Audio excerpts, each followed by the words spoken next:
dose of rock and roll.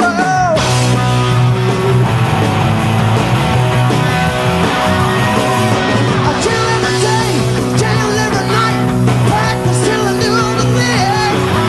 Now I'm on the verge of a nervous breakdown. I don't know the meaning of quit.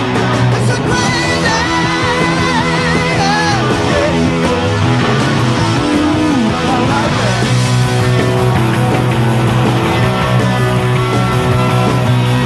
That's my help. I'm famous on the border, but this is just what the doctor ordered.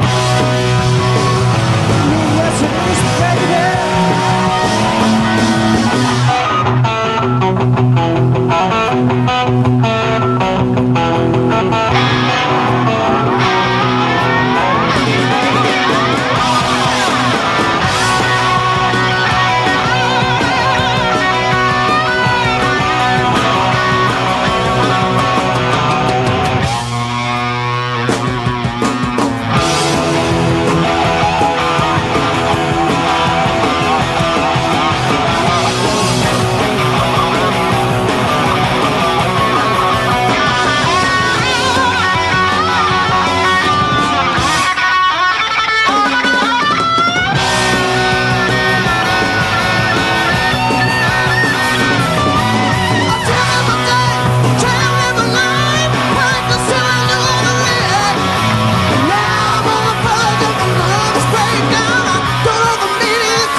What the doctor ordered.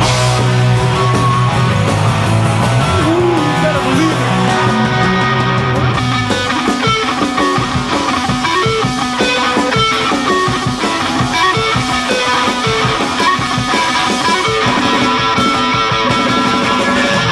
Yeah, that's what the doctor ordered. Yeah, that's what the doctor ordered. Yeah, that's what the doctor ordered. Yeah, that's what the doctor ordered. Yeah, that's what the doctor ordered. Yeah, that's what the doctor ordered. Yeah, that's what the doctor ordered. Yeah, that's what the doctor ordered.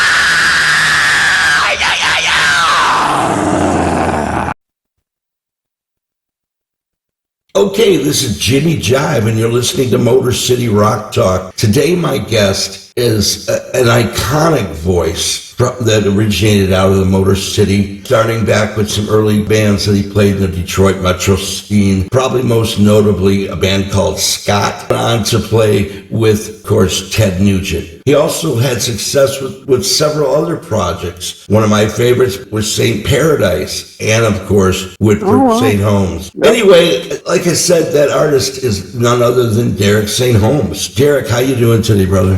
Doing good, man. I'm just glad to be here. I appreciate it so much. Let's start out with just a little bit of background on yourself. Like I say, I know you're from the Detroit area and all that, but growing up as a young man, who are some of your musical influences coming up as far as like music and playing guitar? Well, I would say, Mitch Ryder and the Detroit Wheels, which back when I saw them, they were still let's see, what was the first incarnation?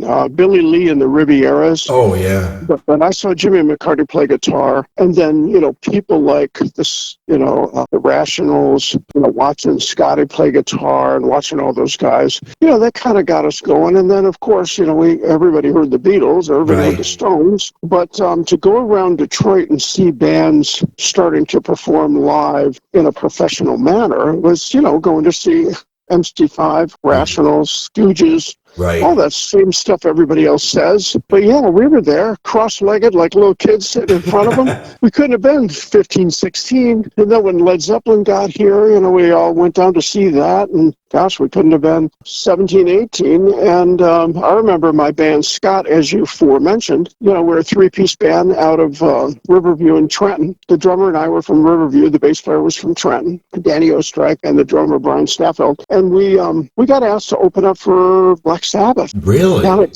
Toledo Sports Arena. We're like, holy moly. Now we're moving into the big time. We're also traveling. We're out of state. Woo-wee. But, and it was fun.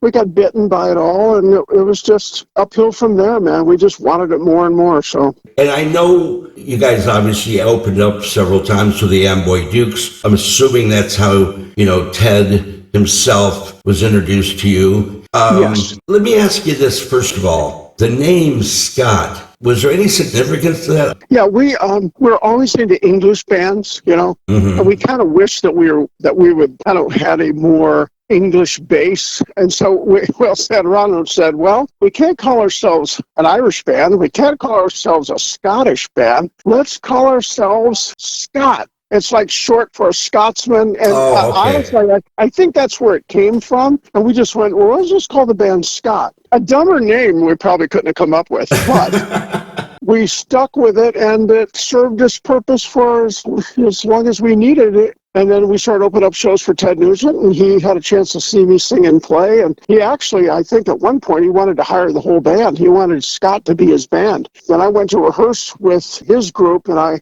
just thought to myself, man, it'll be easier if I insert myself into his band than for him to take on a whole new band. So that's kind of the way it went. It's just history from there, The other thing, and I don't know if you've ever been asked this before, and this might be an odd question, and I don't even know if you can answer it, is when you were asked to go audition, with Ted to get his solo project at that time, did you ever find out if he had auditioned any other singers other than you before that? Oh, absolutely. He auditioned probably 5 or 6. Anybody that we would have known from any of the bands at that time? They escape me now, but I do believe there's 1 or 2. Gosh, I can't think of the names right now. But yeah, I think there were a couple before me. And, and my whole thing was just, I was probably the youngest and the dumbest. And the least in the business, and that was going to be easier for him to just kind of control and put the thing together and go on down the highway, So I think there were other guys that went around and tried to do it. Oh, okay. Also, I wondered was, coming out of the Amboy Dukes and, him wanting to be more, his name, which seemed a natural transition. Did he in any way ever, consider bringing the singer along from the Amboy Dukes? Or was there some kind of issue with that? Or he didn't feel he had the sound? I don't know. I think he wanted to break away from all of that because who were some of the singers? John Angelos. Yeah. And then there was the singer that was in the Rockets. Dave Gilbert? Really? Yeah, Dave Gilbert. They were all before me. And I think there was just something about, I don't know. He made the right choice, let's just say. I appreciate you saying thank you so much for saying that. But, and the reason I'm saying that, and most people would agree that those 3 iconic albums. And I know you got together with them, and I think at least 3 more albums later on. Yeah. But your voice really set those songs apart and really, I think, created a landscape that, you mentioned some of those other singers, and not going to knock them at all, but your voice was so strong and so clear And it really resonated well with that type of music, in my opinion, and I'm sure a lot of people's opinion. Now, thank you for saying that. Yeah, as far as the Ted years, and I'm not going to dwell too much on this because I really want to talk about some of the other stuff. Are there any funny stories or incidences that may have took place during those 3 years that you could talk about? Yeah, none of them were funny. None of them were funny. Yeah, a lot of stories, but none of them funny. No, I don't know. There's so many. I wouldn't even know where to start. If I tell you, I'll have to kill you. Oh, okay. We had good times.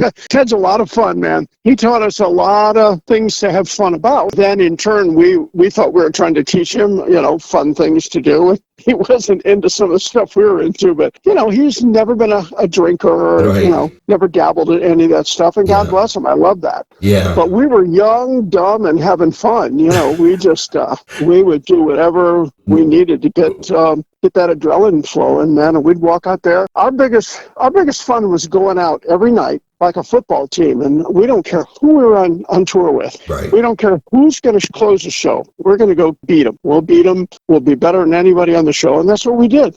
I think that's the Detroit way. I think that's the difference between all of us Detroiters and everybody else. Right. I would totally agree. The other thing, of course, is you're no slouch on guitar yourself. I mean, my God, not even just playing with him. My question to you was on that. Now, I know there's been some talk, and we won't get into the politics, I guess, of this. On any of those recordings, because when I did interview Charlie Hume, he had mentioned that, Ted did all of it. Did you actually play any rhythm guitar or anything on any of the records, or did Ted do it all? Absolutely.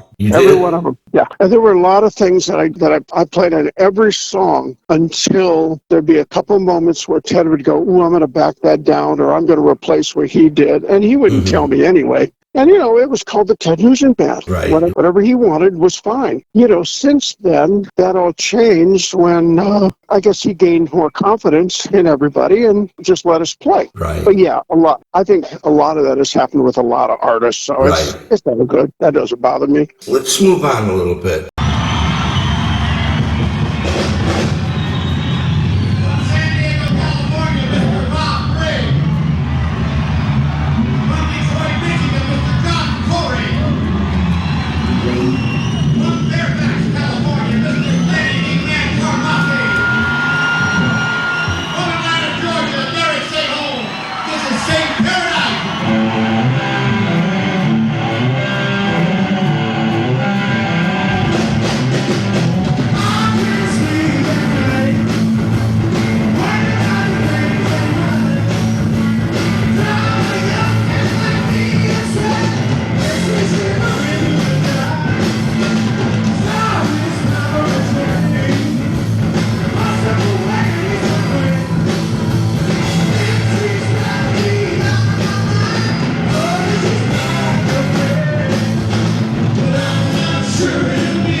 You left Ted Band and formed one of the groups that, in my mind, it never got to recognition it deserved, and that, of course, is St. Paradise. A rock-solid lineup considered by a lot of people as basically a mini supergroup, which was like kind of before its time, the term supergroup. I mean, rock solid songs from the start to finish. Production was well done. I have two questions on that era of your career. One, I know that during the 10 years there again, Hey Baby was one that you got credit for as far as writing, and of course, Live It Up. Why did you pick Live It Up over Hey Baby? You mean to redo? Yes. Probably because I figured Hey Baby was already written in stone for the rest of time in history. Right. Now, Live It Up, I just wanted everybody to know that I pretty much wrote the song, and Ted kind of just wrote the lyric. I wanted to be able to play it the way I wanted to hear it, and when I had to bring it to the band, we had to play it the way Ted wanted to hear it. So I just wanted to give myself a chance to hear both sides. That's all it was. Was there any issues with that as far as being able to cover that? On Ted's version, there were some percussion players that came to the studio and played on it, unbeknownst to me. And so after I heard the final product, I thought, dang, that's not what I had in mind at all. But I wasn't in charge, so I got on the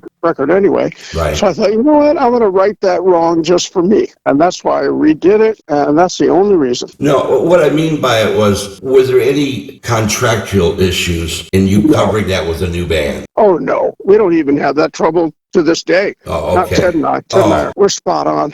No, that's great to hear. And like I said, I'm not here to bash Ted because I love Ted. I've always loved Ted. No. It's great. The other thing about that is who came up with the concept for the cover? That was the Warner Brothers art team, and they brought it to us, and we looked at it, and we went, well, dang, we've never seen anything like that before. But, I mean, it was an up-and-coming artist, and we thought, well, you know what? It doesn't mean anything to us to share the wealth. If this young artist needs a leg up, let him do our cover. The cover is pretty wild. It's a woman, and she's lighting up a light bulb because it's in her mouth. We thought, well, geez, that's kind of wild and crazy and wacky, and so we went with it, and we did get a lot of flack for it, and I just thought, gosh, all we were trying to do is help this new young artist out. So right, I just didn't know if you had any say in that whatsoever as far as the we did. We had to sign off on it and agree to it. We all agreed to it. We just thought, hey, let's give him a leg up. Warner Brothers was giving him a leg up. Sure. We're just trying to share the wealth. That's all. And the other thing about this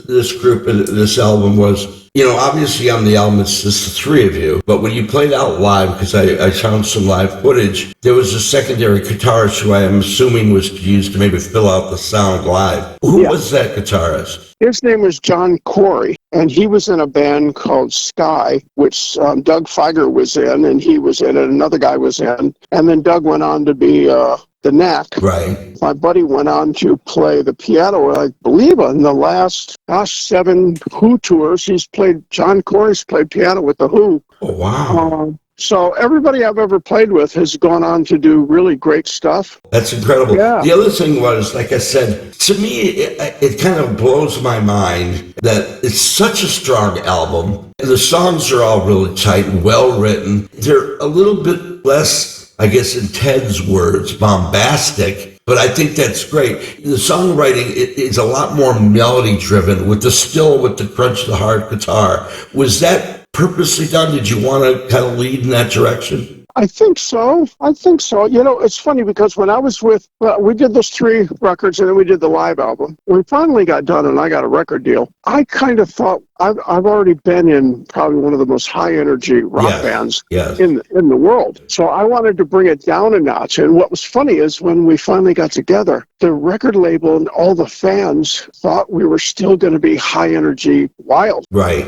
And I think we made a mistake not sticking with it, but who knew? It was a chance. Again, we're artists. Artists want to create and they want to evolve. And so at the time, we just thought we were evolving. Turns out out, they wanted us to stay the same, which I don't think musically and artistically we could have done. No, I understand that. I don't remember exactly. I mean, I loved the album and all my friends loved it, obviously. Why was there no follow-up to it? Did the record company, did it not do well enough?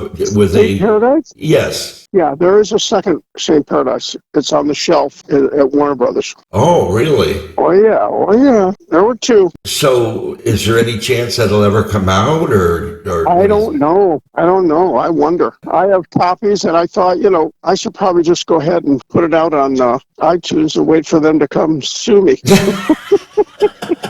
Wait for them to come find me, right? Right. And maybe that would pressure them a little bit more into putting it out. Yeah, then maybe they'll go, okay, I'll tell you what, let's cut a deal. We'll put the thing out. So I don't know. Sometimes you don't rattle the box, don't come. That's why, because I think there's enough bands out there from this album alone that would freak out and would definitely be interested in hearing that. I really do. Thank you. Yeah. Thank you for saying that. I appreciate it. Yeah. All right, let's move on again. To that album obviously came out in 79. Now you move up to 81 and you start a band with another, iconic guitar player, Brad Whitford from Aerosmith. Yes. Yeah. Now, I'm assuming your relationship with him started back there again with Ted, touring around with Aerosmith. Yes, absolutely. How did you guys come together to decide? I know he was out of Aerosmith at that time and you were in between projects. How did you come together and decide, okay, we're going to do this? Well, we had the same management, and they were trying to find someplace to put him. They were trying to find someplace to put me, and then they said, well, hey, you guys know each other, right? And I said, yeah, we know each other. He goes, well, what do you think about you two getting together? And we said, well, let's try it. He said, I can probably get us a record deal. So why don't we, that's kind of how it started. So we got together and one thing led to another. It was cool, man. We had a good time. And just like the St. Paradise album to me, there's absolutely no filler on this. All the songs are catchy. All the songs are, like the term I like to use, rockin'. There are a lot of it are melody driven again. It's not that bombastic, like you said you were doing, Ted, which I think I can totally understand how you would do that as an artist. You want to evolve. I totally get that. And, the times are changing, of course. Did the record do well commercially? I know it was played here in Detroit, locally. I remember several of the songs, but did it do well commercially?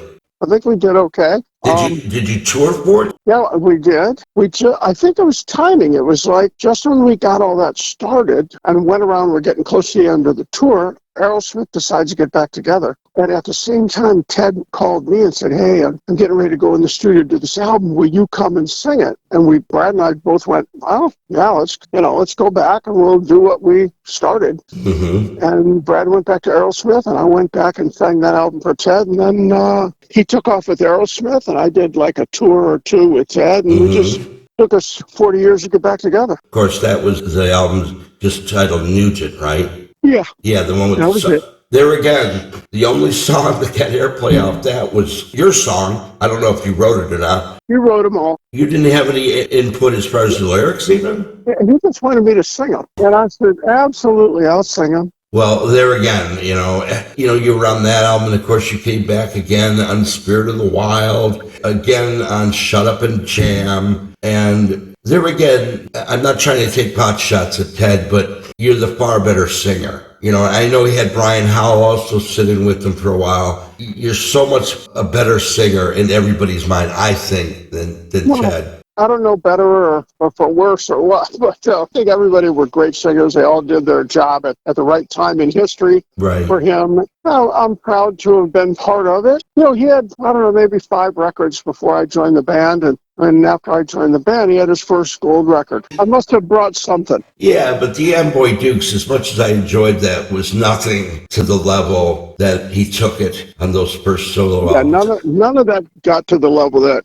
he did when I joined the band. That's what I'm saying, and I think a big part of that is because of you. I really do that. I'm not trying to blow smoke up your butt. I really do, and everybody I know has pretty much said that. There again, nothing taking anything away from Ted. A tremendous guitar player, extremely entertaining and energetic showman. pretty much everybody that I've ever talked to, the voice of Ted was Derek St. Holmes, and it'll always be Derek St. Holmes. Whitford St. Holmes gets together again, obviously, farther down the line. I know you've done a few things between that with other artists. The thing I noticed about that album, reunion album, was it was a lot more blues-based. Have you always had that great love for the blues, and that's why you took it in that direction? Yeah, I mean, I'm pretty much a blues guy. I'm probably going to come out with a blues record soon, and then everybody will really see, my influences from all the way back to Muddy Waters, blues guitarist at heart, so.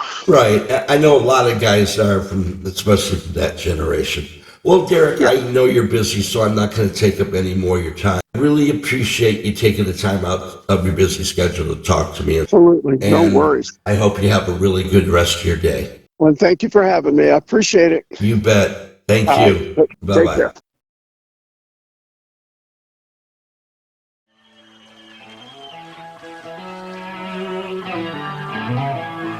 All right, we haven't done this one in forever, especially me. Well, we're going to try Queen of the Forest. We got any Queen of the Forest fan out there? This is a high one, so if I pass out and fall over, somebody wake me up. All right. Who wants to start this one? Me? I'm not sure if I know it. It's been a while, okay? This one's for John Bobby. Is he out there somewhere?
Well, that, of course, was Derek St. Holmes, a legendary, iconic voice that really hit the national stage with Ted Nugent back in those first 3 albums. He, of course, went on and played, with Ted several albums after that, but most notably, the first Ted album, Free for All and Cat Scratch Fever. He, of course, later on formed band St. Paradise with Rob Grange, who, was from a Ted band. And if you haven't heard that album, you really need to. It's a very, very strong rock album from its time. It's a bit more melody driven. It's not as bombastic that the Ted stuff was, but it's really, really well produced, well put together. All the songs are tremendous. And of course, the same can be said, Whitford St. Holmes albums. They were all real well done. First one, of course, was a little bit closer to the St. Paradise style, more of that, 80s kind of mainstream rock, but very catchy. And Derek is, of course, in top form on all of this. He's still in top form today. I mean, if you go out and see him perform now, at 72 years old, I believe, he still can sing and play guitar as well as he ever has. With that said, big shout out to John Bobby for getting me to speak to Derek St. Holmes today. I really appreciate it. Hey, is that old stereo system of yours giving you the blues? Maybe the receiver has a blown channel, or the turntable just doesn't seem to work right anymore. Well, then you need to visit my friends at 7 Grand Audio Service. They've been in business for over 40 years, located at 25642 7 Mile Road in North Redford. The owner, Dash, and his assistant, Harry, can fix just about anything. Like I said, receivers, tape decks, turntables, EQs, power amps, and yes, guitar and bass amps. The phone number over there is 313-533-3635. They're open Monday through Friday, 10 to 6. You need to check them out and tell them Jimmy sent it. Anyway, like I always say, keep rocking.